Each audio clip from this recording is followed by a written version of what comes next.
Between the 15th century, when Portugal became the first European nation to take significant part in African slave trading, and 1807, when the transatlantic slave trade was abolished, European ships carted millions of people away from Africa.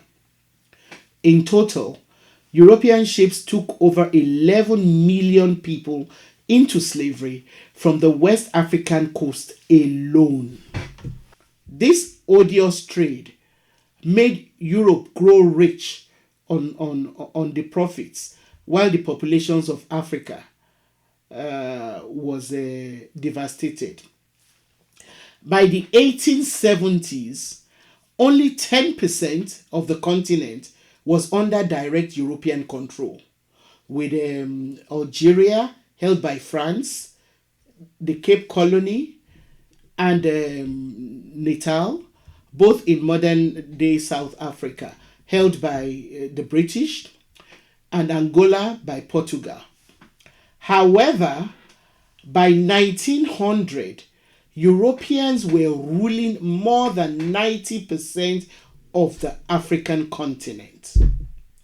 European nations had added almost 10 million square miles of Africa, 1/5 of the landmass of the globe, to their overseas colonial possessions. Just how did this happen? Welcome to the Sankofa Pan-African series. Please subscribe and turn on your notification buttons if you haven't. And also, please support us by pledging a token amount to this channel through Patreon, so we can continue to bring you videos like this one. And no amount that you pledge is too small.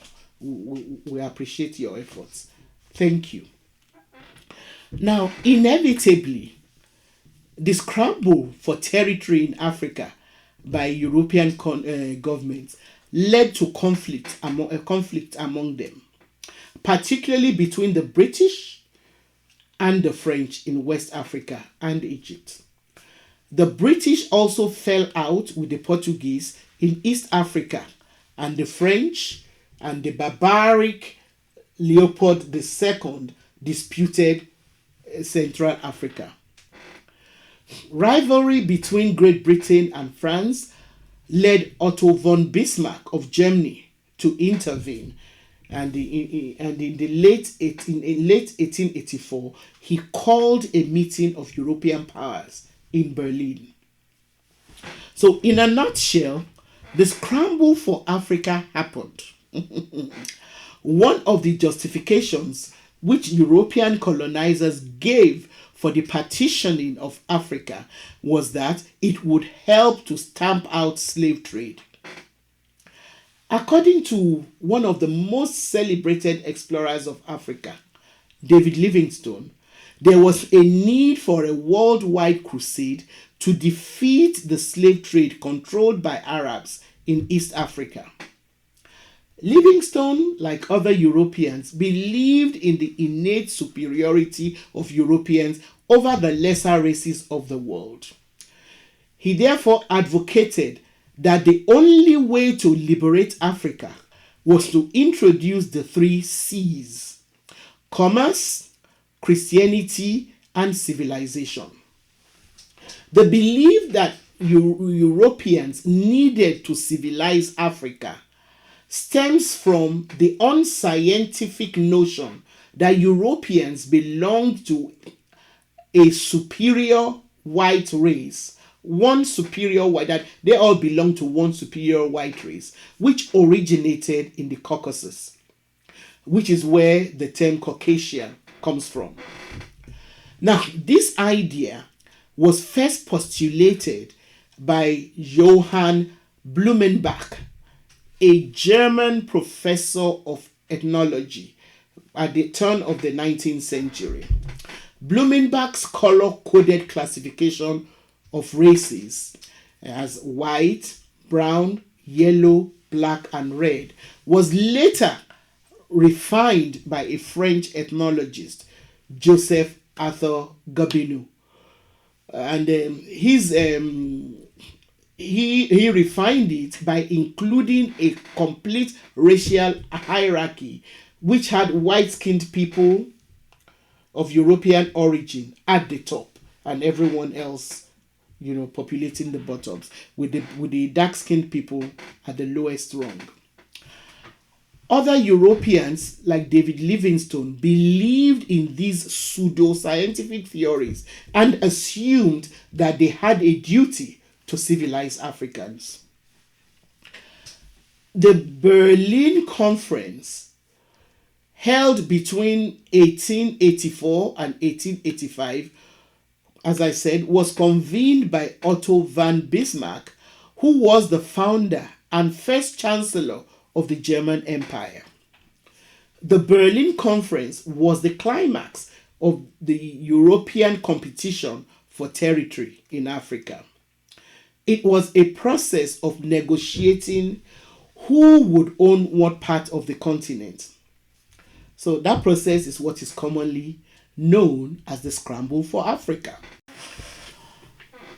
The real motivation for the Scramble was actually that during the 1870s and early 1880s, European nations, including Great Britain, France, and Germany, needed to look to Africa for natural resources for their growing industrial sectors, as well as a potential market for the goods that their factories were producing. As a result of these, governments were desperate to safeguard their commercial interests in Africa. As we have seen in our episode on the decline of Africa's golden age, Europe was encountering a general downturn in productivity and economic growth when Africa prospered. The 14th century was a period of major famines and a crisis in the agricultural sector in Europe, which had not yet become industrialized. Please make time to watch that episode if you missed it. From about 1320, there was a famine every 10 years. Food became scarce. Epidemics such as the Black Plague, typhoid, dysentery, smallpox, etc. hit European populations periodically between 1313 and 1348. There was therefore an increase in mortality and a drop in birth. Citizens grappled with very poor standards of living, with limited nutrition and health problems. As such, most monarchs in Europe who had been looking for sources of wealth invested in mercenaries to go and look for resources to help their kingdom survive. And Africa, Asia, and the Americas were places that European explorers targeted. Since then, European governments had continued to send mercenaries and encourage missionaries to the African continent. They at first tried to get slaves themselves using superior arms and ammunitions, which did not quite succeed. They then developed a system of colluding with indigenous rulers or the supposed representatives of the people. So they got these people to help foment wars and unrest so that slaves could be captured, sold to them, and then transported through the transatlantic slave trade. Now, the avowed purpose of the Berlin Conference was to discuss the future of Africa and the stamping out of slavery, because most European countries had become industrialized, and so they no longer needed as much manual labor as they needed when they depended on slave trade. So an act was signed at the conference in Berlin. It's known as the Berlin Act of 1885, by 13 European powers, which had a and the act had a resolution to stop, to help in the suppressing of slavery. So while on the surface, the stamping out of slavery sounds like a laudable venture, in reality, the major strategic and economic objective of the European countries was how to protect their old interests, trades, and markets in Africa, and how to exploit new ones. As I said, this was in the light of the Industrial Revolution. We did not require as much human labor as slave trade had provided. So the Berlin Conference, therefore, started the process of carving up Africa and putting up borders to suit European interests without taking into consideration the cultural or ethnic components of Africa. For example, Britain was primarily concerned with maintaining its lines of communication with India, its jewel in the crown. Hence, its interest in Egypt and South Africa. That was the reason why Britain was interested in holding on power in Egypt and South Africa, was to open, because of the lines of communication between the African continent and India through those places. But once these two areas were secured, imperialist adventurers like Cecil Rhodes encouraged the acquisition of further territory with the intention of establishing a Cape to Cairo railway. That is, railway lines stemming from Cape Coast in southern Africa to Cairo in Egypt towards the north. So Britain was also interested in the commercial potential of mineral-rich territories like the Transvaal, where gold was discovered in the mid-1880s. And so Britain was determined to prevent other European powers, particularly Germany and France, from muscling into areas which Britain considered within their sphere of its influence. As a result, during the last 20 years of the 19th century, Britain occupied or annexed Egypt, the Sudan, British East Africa, that is Kenya and Uganda, British Somalia, Southern and Northern Rhodesia, that is Zimbabwe and Zambia, Bechuana land, which is Botswana, Orange Free State, and the Transvaal, both in South Africa, Gambia, Sierra Leone, Nigeria, British Gold Coast, which is modern-day Ghana, and Nyasa land, which is Malawi. These countries accounted for more than 30% of Africa's population, and all of them were taken over by the British. The other chief colonizers of Africa were France, Germany, Belgium, Italy, Portugal, and Spain. Germany, which had only been unified in 1871, acquired German Southwest Africa, which is present-day Namibia, in 1884.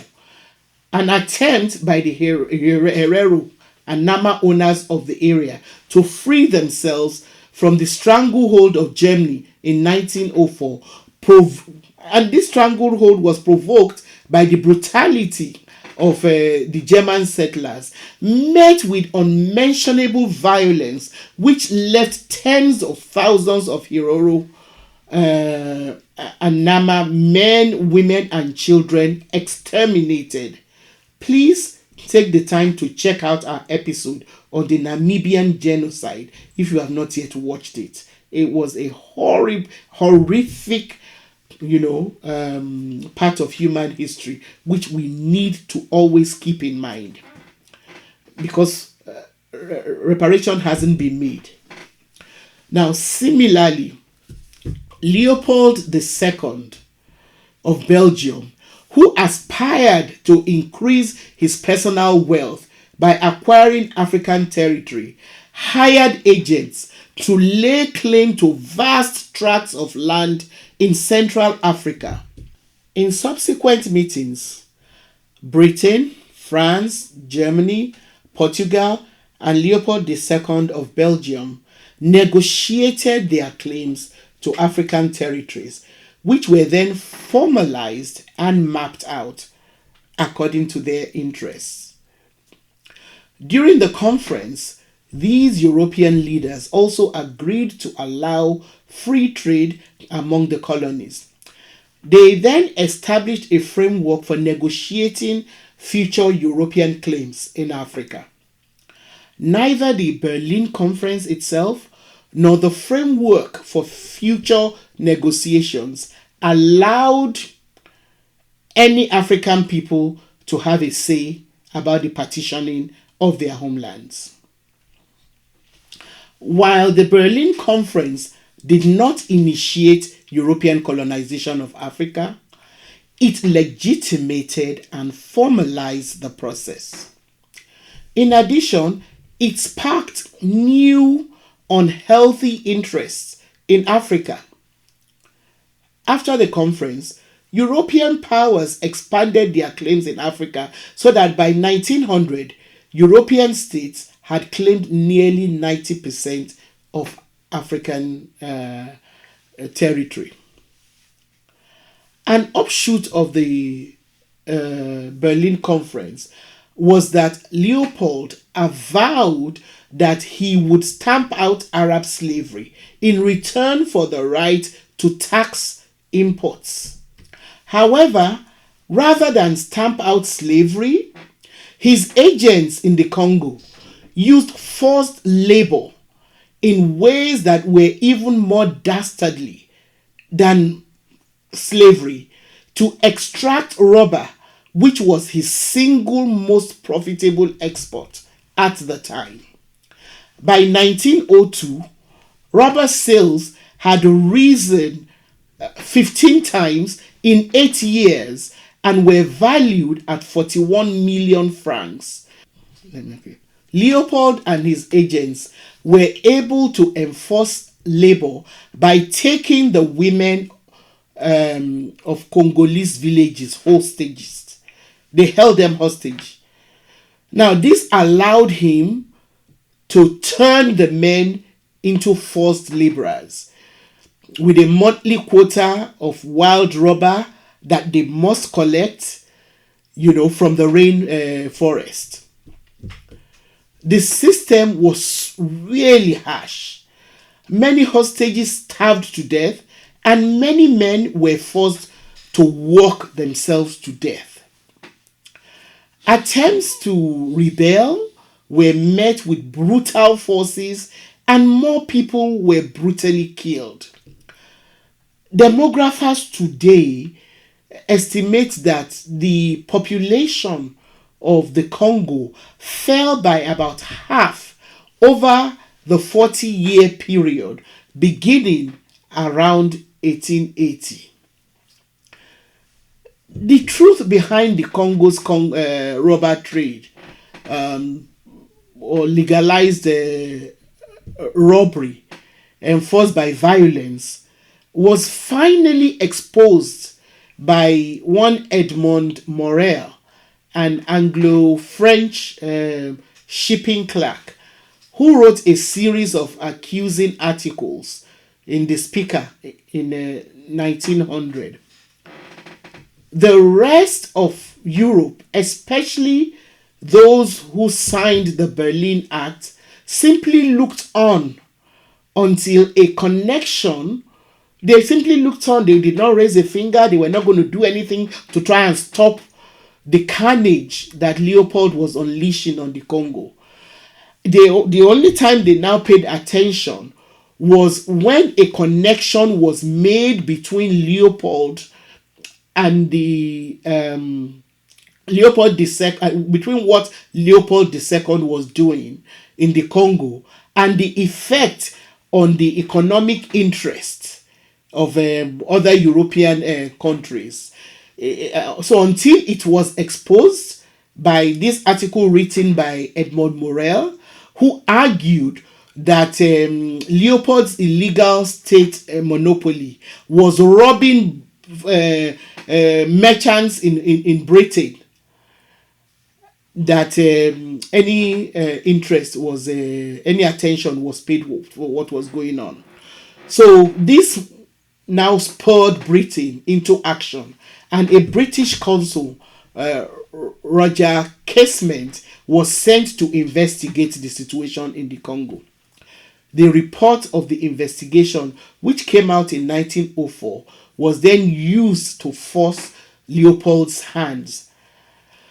Now, so in 1908, Leopold was forced to hand over control of the Congo to the Belgian state in return for I think it was 3.8 million pounds. However, this handover did not really improve the situation of the Africans in the Congo, because whilst previously Leopold II had been running the Congo like as his own personal business, it was then handed over to his country, Belgium, in the hope that the treatment of the Congolese would not be so inhumane, but it didn't make much of a difference. So this handover did not improve the situation of the Africans in the Congo, because the forced labor system continued. And even during World War I, forced labor now took another form, when tens of thousands of Congolese were conscripted as potters for the Belgian army. But a lot of scholars actually believe that they just called them potters, that in actual fact that they were used as cannon fodder.